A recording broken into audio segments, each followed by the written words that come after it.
Hello everyone, this is part 2 for the wave optics numericals. Part 1 में हमने कुछ numerical को सॉल्व किया था. अब इस वीडियो में भी वेव ऑप्टिक्स से रिलेटेड कुछ क्वेश्चन को सॉल्व करने जा रहे हैं. देखिए पहला क्वेश्चन हमारे पास ये है कि वेव के लिए दो आपको डिस्प्लेसमेंट इक्वेशंस गिवन है और हमें फाइंड करना है for expression for amplitude of resultant wave.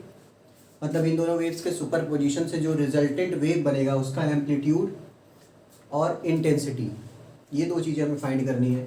तो सुपरपोजिशन से हम क्या लिख सकते हैं, जो रिजल्टेंट वेव होगा that is y equal to y1 plus y2. y1 means ये आपका a cos omega T plus y2 means a cos omega T plus 5. अब इन दोनों वेव्स का सुपरपोजिशन करा दिया हमने.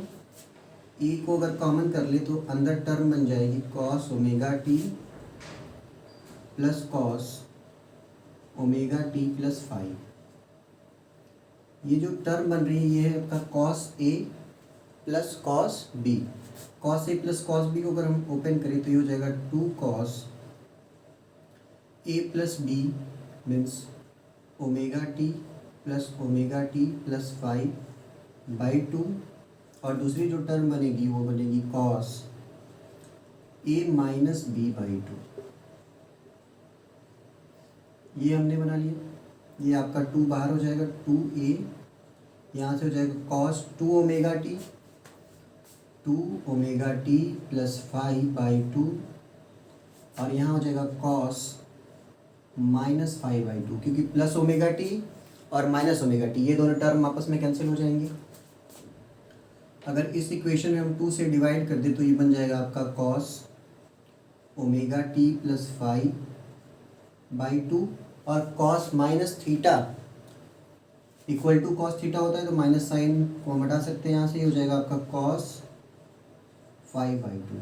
ओमेगा टी की टर्म cos के साथ इसमें है तो ये वाला जो टर्म है वो वेव को रिप्रेजेंट करेगा और बाकी टर्म जो है वो एम्पलीट्यूड ऑफ वेव को रिप्रेजेंट करेगा. तो एम्पलीट्यूड हो जाएगा आपका 2a cos 5/2 और वेव जो है वो क्या है आपका cos ओमेगा टी प्लस 5/2.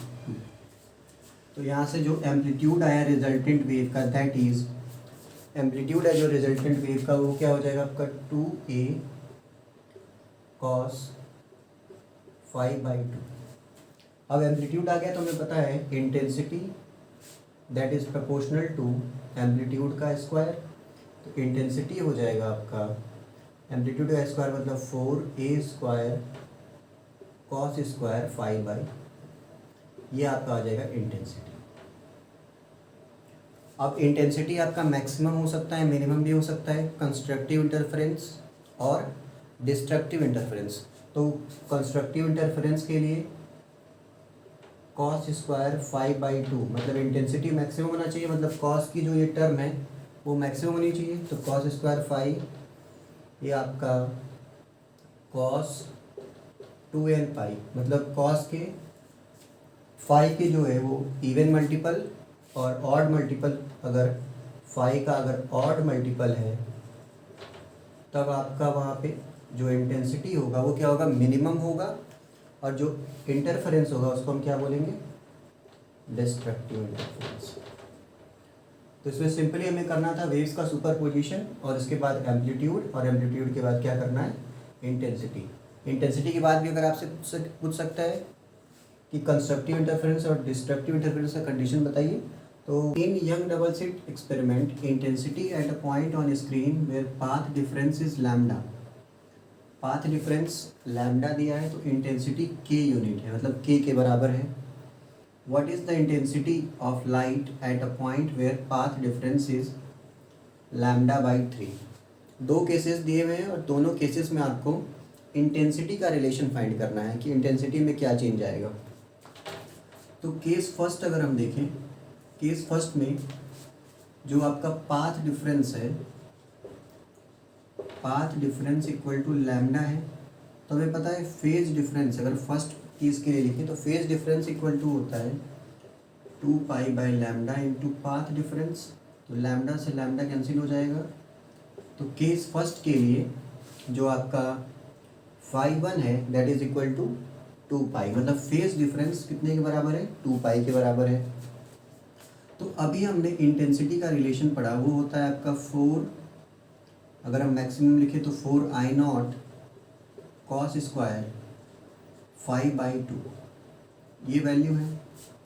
इस तरीके से अगर हम इसको लिख लें, 5 की जगह पे क्या पुट कर सकते हैं, 2 पाई, तो 4I0 कॉस स्क्वायर 2 पाई/2, ये हो जाएगा आपका 4I0, क्योंकि 2 से 2 कैंसिल, कॉस स्क्वायर पाई 1 हो जाएगा ये। तो फर्स्ट केस में जो इंटेंसिटी है that is equal to 4I0।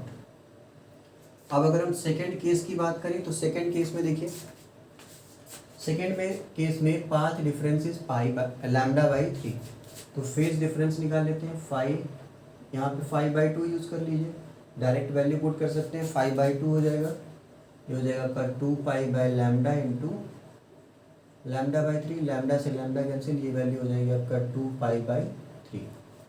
अगर हम I2 लिखें तो ये हो जाएगा आपका 4I0 हुआ। फिर कॉस स्क्वायर 5/2 की टर्म है, तो 5/2 की जगह पे क्या लिख सकते हैं, 2 पाई/3। और यहाँ से अगर हम कॉस स्क्वायर 2 पाई/3 की वैल्यू लिखें तो कॉस 2 पाई/3 अगर स्क्वायर कर देंगे तो पहले 1/2 आएगा, स्क्वायर करेंगे 1/4 की टर्म आ जाएगी। तो 4I0 की जगह पे हम क्या लिख सकते हैं, फर्स्ट जब आपकी पाथ डिफरेंस लैम्डा है तो I2 इक्वल टू हो जाएगा I1 डिवाइडेड बाई 4। तो ये आपका फाइनल रिजल्ट आ गया, that is the intensity of light at a point, this is the intensity of light at a point where path difference is λ/3। तो ये था आपका कंप्लीट सोल्यूशन। को देखते हैं, इसमें आपको यंग डबल स्लिट एक्सपेरिमेंट में दो वेव्स का इंटरफेरेंस अगर एक पॉइंट पे वो मीट कर रही हैं तो मैक्सिमम और मिनिमम इंटेंसिटी का जो रेशियो है वो A1 + A2 का होल स्क्वायर। A1 और A2 क्या है, ये वेव्स का जो अपना एम्पलीट्यूड होता है वो है। और अगर हम इंटरफेरेंस से रिजल्टेंट एम्पलीट्यूड लिखें, रिजल्टेंट एम्पलीट्यूड, तो ये जो रिजल्टेंट एम्पलीट्यूड है ये दोनों वेव्स के बीच में जो फेज होता है उस पर डिपेंड करता है। रिजल्टेंट एम्पलीट्यूड का फार्मूला क्या होता है, A² इक्वल टू A1 का स्क्वायर प्लस A2 का square plus 2A1 A2 cos phi. अब यहाँ पे मैक्सिमम और मिनिमम की बात कर रहा है, तो एम्पलीट्यूड मैक्सिमम कब होगा, जब कॉस फाई की वैल्यू +1 के बराबर होगी। तो यहाँ से A² आ जाएगा आपका A1 का स्क्वायर प्लस A2 का स्क्वायर प्लस 2A1 A2, यहाँ लिख सकते हैं A1 + A2 का होल स्क्वायर। और A मिनिमम, इंटेंसिटी मिनिमम कब होगी, जब कॉस फाई की वैल्यू -1, मतलब ये जो इंटेंसिटी हमने लिखा वो मैक्सिमम, ये जो एम्पलीट्यूड हमने लिखा वो मैक्सिमम है। अगर मिनिमम एम्पलीट्यूड हम लिखें तो ये हो जाएगा आपका A² + A1² + A2²। अब यहाँ पे कॉस फाई की वैल्यू -1 रखेंगे तो -2A1 A2 ये टर्म आ जाएगी, ये हो जाएगा आपका A1 - A2 का होल स्क्वायर। तो ये एम्पलीट्यूड मैक्सिमम और ये एम्पलीट्यूड मिनिमम। अगर हमें पता है कि जो इंटेंसिटी है that is proportional to amplitude का स्क्वायर, तो मैक्सिमम जो इंटेंसिटी होगी उसके करस्पॉन्डिंग हम क्या लेंगे, मैक्सिमम एम्पलीट्यूड। तो ये प्रोपोर्शनल हो जाएगा A max का स्क्वायर, इसका मतलब I max that is equal to K, A max का स्क्वायर मीन्स A1 + A2 का होल स्क्वायर, A1 + A2 का होल स्क्वायर। और I minimum that is equal to K, ये क्या हो जाएगा K इंटू मिनिमम मतलब A1